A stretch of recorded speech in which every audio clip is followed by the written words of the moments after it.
امیر معاویہ رضی اللہ عنہ کی یزید کو نصیحت۔ حضرت امیر معاویہ رضی اللہ عنہ کا جب آخری وقت آیا تو انہوں نے یزید کو وصیت کرتے ہوئے فرمایا، میں تجھے وصیت کرتا ہوں کہ حسین رضی اللہ عنہ کو، اس کی اولاد اور بھائی بہنوں، رفقا اور تمام بنی ہاشم کے حق میں کہ اپنی حکومت میں کوئی جدید امر کرنے سے پہلے حسین رضی اللہ عنہ سے مشورہ کرنا۔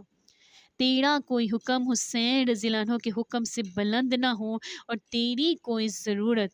حسین رضی اللہ عنہ کی ضرورت سے مقدم نہ ہو۔ اس وقت تک ہرگز کھانا نہ کھانا جب تک تو ان کو نہ کھلا لے، اور نہ پانی پینا جب تک کہ وہ نہ پی لیں، اور کوئی خرچ حتیٰ کہ لشکر کا اور اپنے گھر کا خرچ نہ کرنا جب تک ان پر خرچ نہ کر لو، اور ہرگز اس وقت تک کچھ نہ پہننا جب تک کہ ان کو نہ پہنا لو۔